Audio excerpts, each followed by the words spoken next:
Estamos ao vivo, pessoal. Mais um episódio aqui da Expo Direto. E agora olha só, a gente vai ter um bate-papo sensacional sobre relações internacionais, principalmente com a China, que é um dos grandes importadores de produtos que a gente faz, né? Que a gente produz aqui grãos e tudo mais, eles importam bastante coisa. Mas também o pessoal importa bastante coisa da China. E aí eu quero bater esse papo e eu não vou me atrever a falar o sobrenome de jeito nenhum. Tem que tentar. Com a Larissa. Larissa, bem-vinda. Larissa Barros. Eu tentei, Turma, eu juro que eu tentei falar esse Barros. Eu falei, não, Larissa, não vai dar. Tudo bem? Tudo ótimo. E com você? Como que tá sendo essa semana na Expo Direto? Tá sendo intensa, né? Nossa, tá sendo muito intensa. De conteúdo, de gente, de coisa acontecendo, de calor. Legal. De tudo. É a primeira vez na Expo Direto, não? Primeira vez na Expo Direto e primeira vez, assim, na região, né? Ah, que de não legal. Me toque cidades Não me toque região. E cidades adjacentes. Você é natural do Rio, né? Na verdade, eu nasci em Porto Alegre, mas eu fui pro Rio beber. Porto Alegre foi pro Rio beber. Eu me sinto carioca. Se alguém menciona Rio de Janeiro, já muda o meu sotaque. Assim, é uma coisa que vem de dentro, assim. Bom demais. E aí, quando a gente estava comentando aqui, pessoal, a Larissa comentou comigo da interação dela com o mercado chinês, né?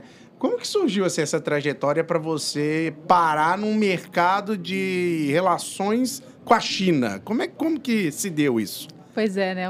É um caos interessante. Né? Uhum. Eu fiz graduação em Relações Internacionais, sempre gostei do assunto. Tinha um exemplo em casa de uma mãe que era comissária.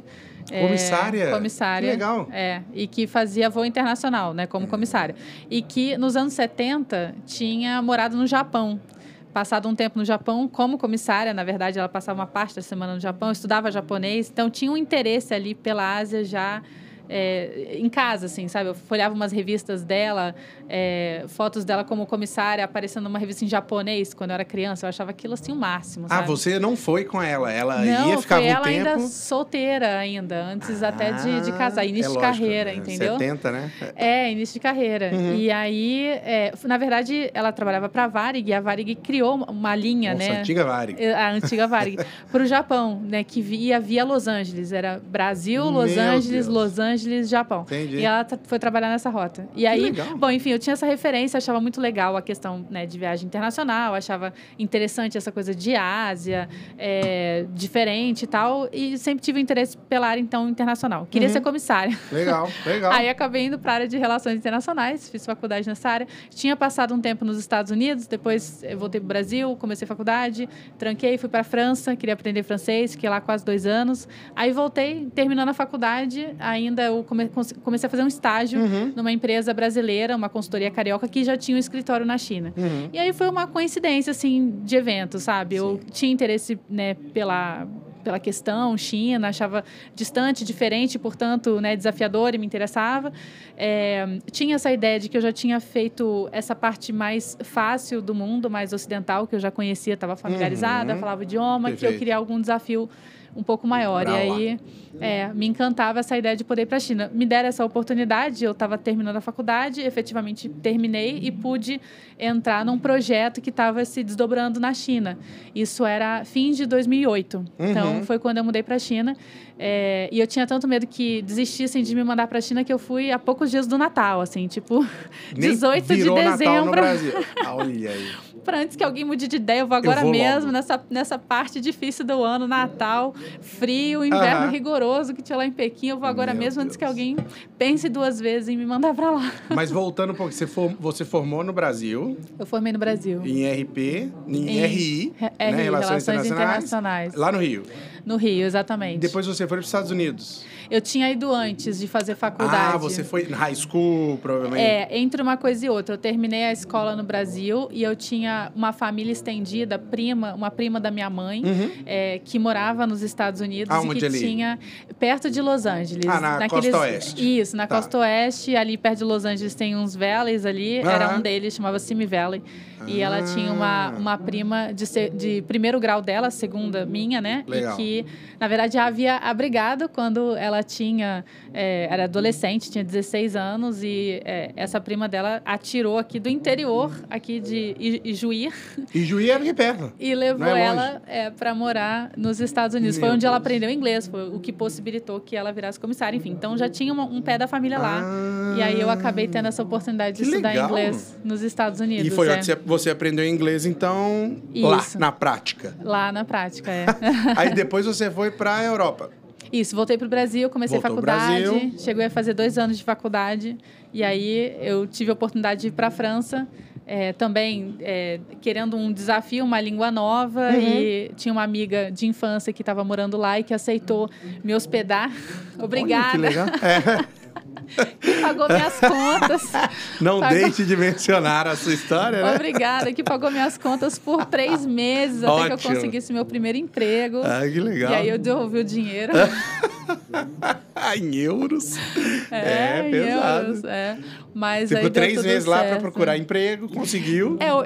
Eu fui para, assim, eu queria aprender francês, né? E ir fazendo o que dava e tal. E essa amiga sabia que no início ia ser difícil e me ajudou e tal. Aí depois que eu consegui, né, aprender francês e ter a minha própria renda, eu pude devolver esse dinheiro para ela. Que e bacana. ser eternamente grata. E ficou quanto tempo na França? Eu fiquei 1 ano e meio, aí depois eu voltei por mais uns meses, então no final quase 2 anos. Olha que legal. E aí voltou pro Brasil? Voltei pro Brasil, terminei a faculdade. Aí fiquei mais 2 anos aqui estudando para terminar a faculdade. Né? Isso foi no meio da faculdade? Foi no meio. Para que eu mantivesse o vínculo, né? Sim. Eu achava que era importante que fosse no meio, porque eu precisava depois buscar estágio. Perfeito. Não queria fazer um intervalo entre o término da faculdade e meu primeiro trabalho, porque eu achei que isso seria mais arriscado, assim, profissionalmente, né? E aí voltou, arrumou um emprego no Brasil? Sim, comecei um estágio. Um estágio no Brasil. Porque eu ainda não estava formada, né? Tinha ainda 4 semestres, né, pela frente. Então, eu comecei a estagiar nessa consultoria carioca, que me abrigou como estagiária. Entendi. Era consultoria em quê? Em negócios internacionais. Aí com começa foco a história. Em China. Legal. Exato. Com foco em China. Com foco em China. E nesse seu estágio já tinha essa pegada agro já?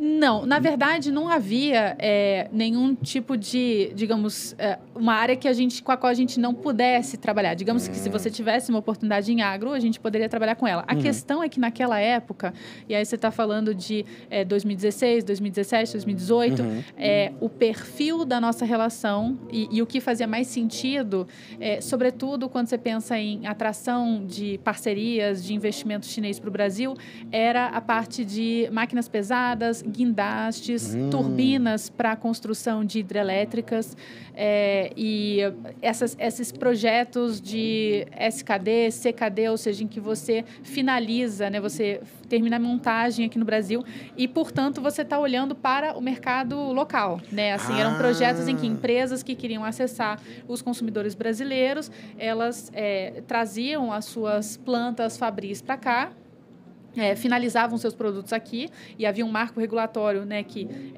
digamos, incentivava isso e elas exploravam, então, o mercado de consumo aqui do Brasil a partir dessa base industrial ou semi-industrial, né, porque era uma montagem, né? Então, a turma que compra, por exemplo, é como se fosse um Lego. Compra as partes do Lego da China e monta aqui. Provavelmente tem uma jogada de imposto nisso.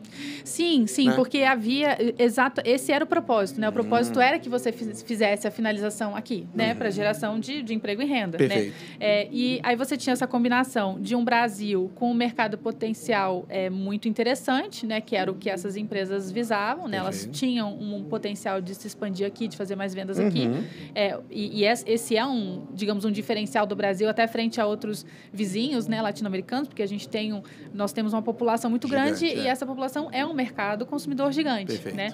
Então, essa era a tese na época. Era uma delas, eu diria que era uma das mais importantes. Então, tinha a parte de importação de máquinas para a área de exploração de petróleo, por exemplo.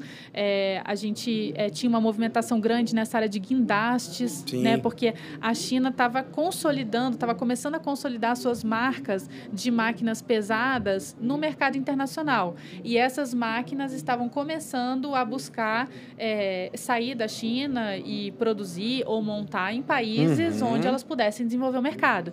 E aí foi um ciclo, era um ciclo, digamos, natural do desenvolvimento econômico, né? A partir disso também montadoras de carro, montadoras de caminhão, os guindastes são veículos, né? Veículos, guindaste. Então, todo esse movimento das máquinas, né? E você deve ter acompanhado as montadoras chinesas entrando no Brasil. Perfeito. Aconteceu nesse momento. Em paralelo a isso, o Brasil tinha grandes projetos de hidrelétrica em construção, que essas empresas também miravam, né?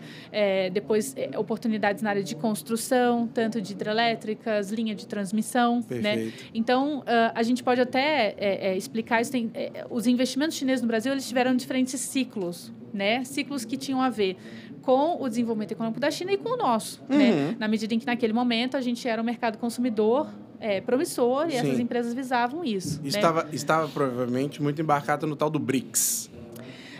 Ou não, já tinha passado o momento? Não, era uma questão Brasil mesmo. Assim. Questão Brasil mesmo? Era uma questão Brasil, porque o Brasil tinha o propósito, né, de incentivar a instalação de plantas aqui. Então, as plantas que se instalassem aqui, elas tinham, quanto maior o seu nível de nacionalização, maiores as vantagens. E isso fazia sentido também dentro daquela visão de que o mercado consumidor brasileiro estava crescendo rapidamente, né, e que havia demanda para aqueles produtos. Né? E eu digo isso porque são ciclos, porque depois a gente passou por um momento de crise econômica. Então, o perfil desses investimentos também foi mudando, mas também foi mudando porque na China as empresas também passaram por outras etapas, quer dizer, outras empresas passaram a se internacionalizar, não apenas empresas que queriam colocar o seu produto no exterior por meio do investimento, mas também empresas que queriam simplesmente internacionalizar seus ativos, ter ativos fora da China, investir pelo investimento, independentemente de você estar usando construtoras chinesas como parceiras da obra, independente de qualquer coisa, o investimento em si já fazia sentido. Né? E aí se voltaram muito ao mercado de energia no Brasil, por exemplo, né? E por que o mercado de energia? Porque ele tem um marco regulatório bastante maduro e um marco regulatório que é baseado em contratos de longo prazo com o governo brasileiro. Ou seja, você vai construir uma hidrelétrica, uma termoelétrica, um parque eólico, e você tem contratos de longo prazo. Né? Você assina esse contrato antes de fazer a construção. Então, você sabe a quanto você vai vender energia, por quanto tempo você consegue, então, fazer um planejamento daquele investimento. Válido o investimento, perfeito. Exatamente. Então, assim, foram ondas que refletiam aspectos que tinham a ver com o Brasil e com a China, mas que faziam sentido econômico na sua essência. Legal. Né? Um momento em que o Brasil algumas das concessões de hidrelétricas estavam vencendo, havia hidrelétricas à venda e eles... É um setor com o qual eles estavam familiarizados. A China também tem uma grande geração de energia de base hidrelétrica, né, assim como o Brasil. Então, era fácil para eles entenderem, né, como é que funcionava e entraram nesse ciclo. Perfeito. Entendeu? Então, assim, a gente pôde viver diferentes etapas desse desenvolvimento econômico. Né?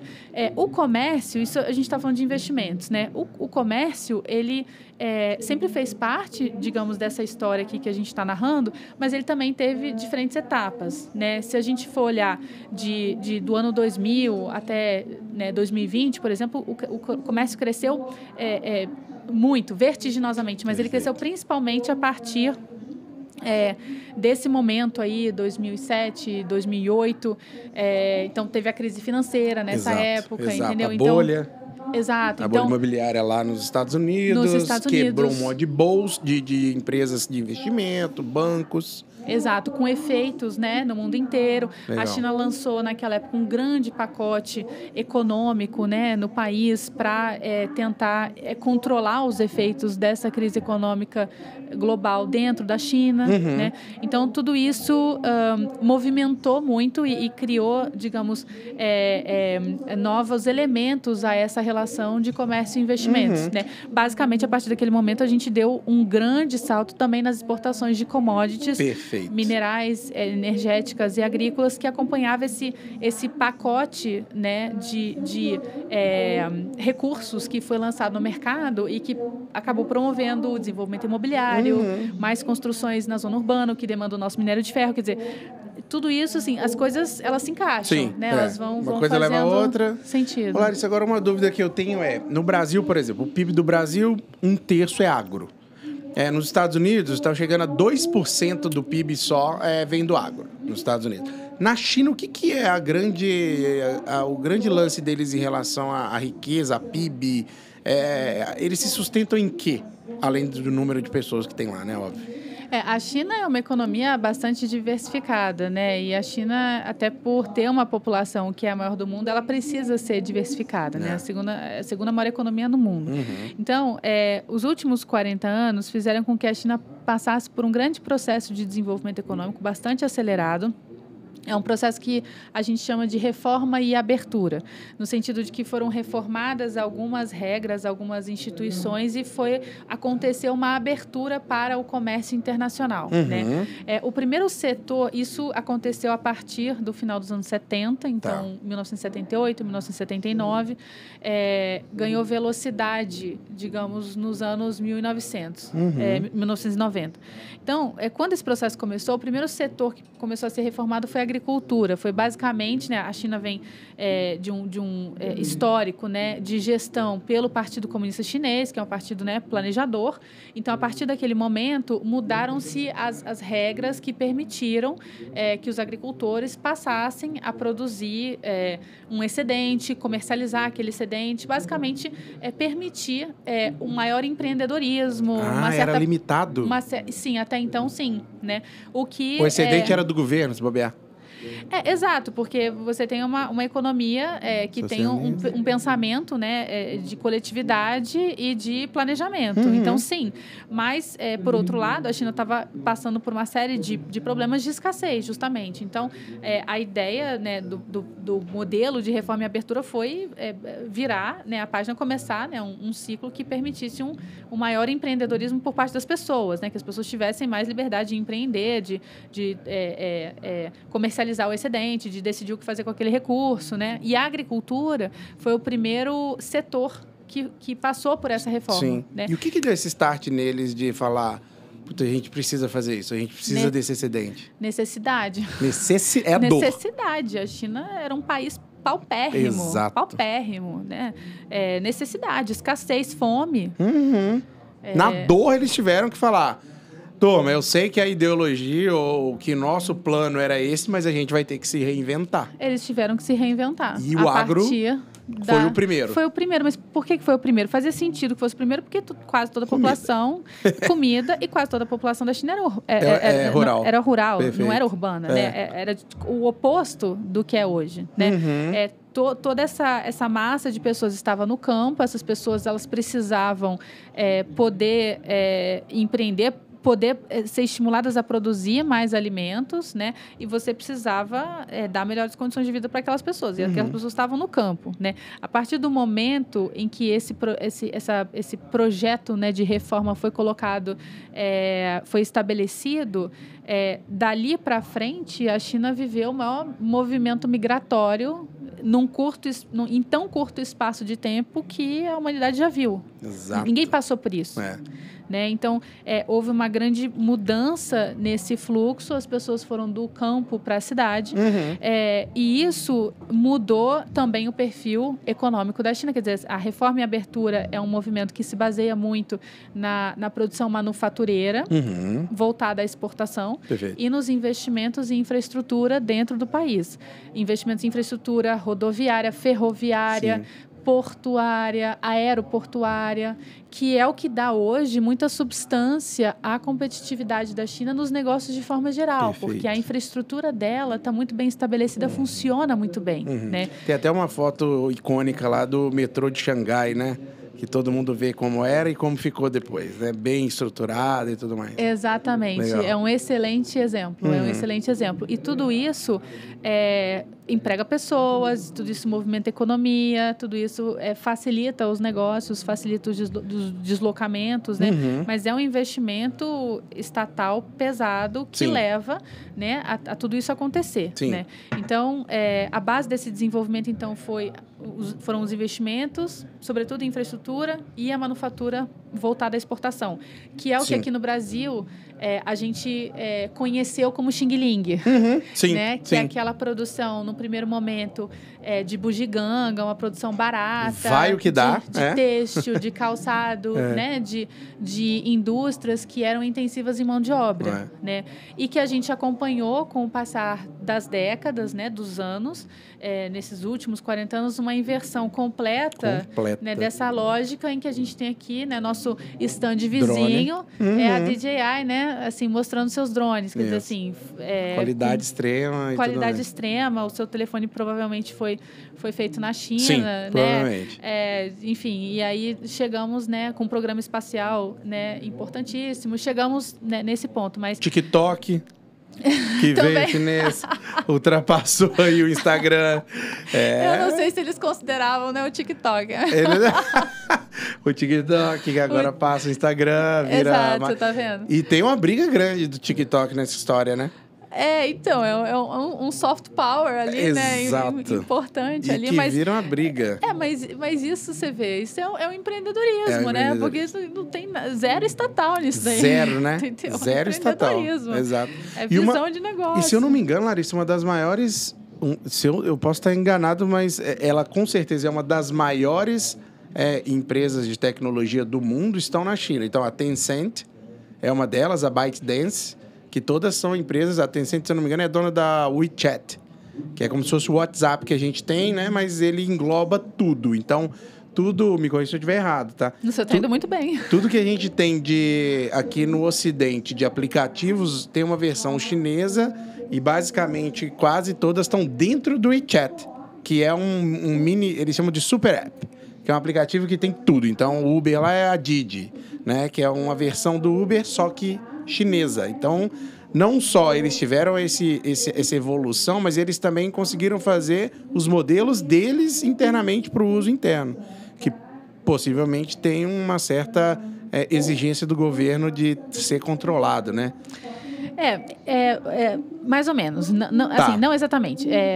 A descrição dos apps e tudo das empresas tá perfeita. É exatamente isso. E, aliás, acho que cabe dizer que muito antes do Pix, né?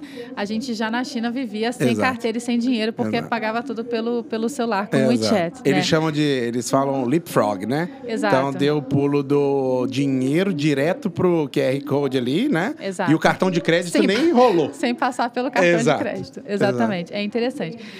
Agora, em relação à formação dessas empresas, né? Essas empresas, elas são essencialmente empreendedorismo privado até um certo limite. Tá. O que eu quero dizer com isso?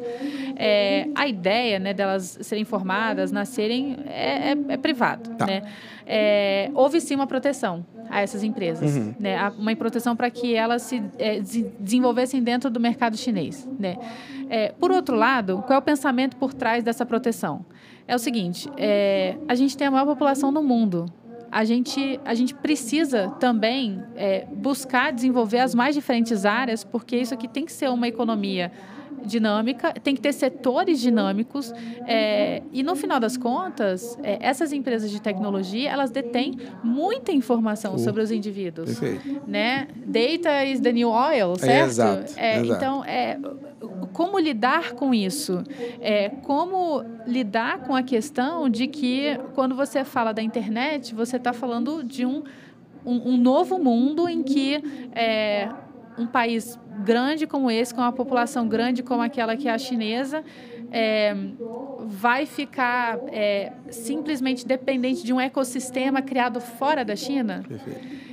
E eu não estou falando se está certo ou se está errado, eu só estou dizendo que esse é o modelo. racional, Exato. Entendeu? E eu consigo ver lógica nesse modelo, Sim. Entendeu?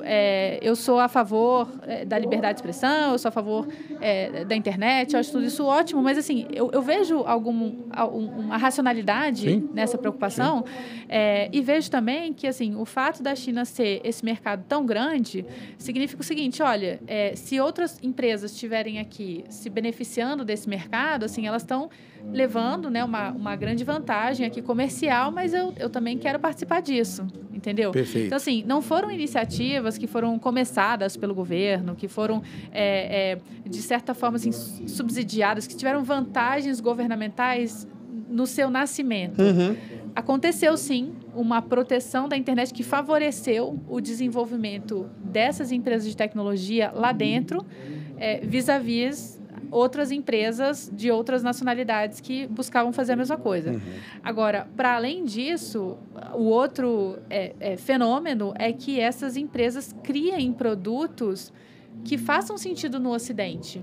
Eu acho que esse é o elemento que surpreende a maior parte das pessoas. Perfeito. Porque existe uma grande diferença cultural entre a forma do Oriente e do Ocidente pensar, se divertir, lidar com tecnologia. Existem várias coisas que nos unem. E eu não sou a melhor especialista em entretenimento, cultura geek, nem nada disso, mas assim, eu vejo, por exemplo, que é a questão de quadrinhos, né? Eu tenho muitos amigos que são fascinados por quadrinhos, e o Japão é referência nessa área. Então, assim, tem vários pontos que nos conectam. Mas, de forma geral, essa questão da cultura e do entretenimento talvez seja um dos setores em que a gente tem mais lacuna, sabe? Assim, maior distância entre o que eu acho legal e divertido e o que você acha legal e divertido entre Ocidente e Oriente, entendeu? Então, eu acho muito surpreendente, na verdade, que você tenha empresas focadas nessa questão de entretenimento que consigam quebrar essa barreira e consigam ser interessantes e serem adotadas, né, no Ocidente. Perfeito. Eu achei isso muito interessante. Sim, eles quebraram a barreira cultural ali, no caso. Eu acho que sim. E assim, para alguém que morou na China, assim, eu realmente vejo que essa barreira em alguns setores ela é muito difícil, assim, de ser quebrada. Sim. Em alguns não, por exemplo, assim, cinema, né? Os chineses são muito bons em cinema, por exemplo, né? E você tem filmes chineses, assim, que até são mais vistos, né, em outros lugares no mundo, até a Europa, Estados Unidos, mas música, por exemplo, é um negócio em que eles não são referência. Exato. Na música, Exato. entendeu? São em alguns instrumentistas, né, pianistas e tal, mas, assim, música de forma geral. Já o Brasil, por exemplo, tem um cinema que internacionalmente é menos conhecido, e a gente pode debater por quê, enfim, mas é menos. Mas, em compensação, a nossa música chega referência no interior da China.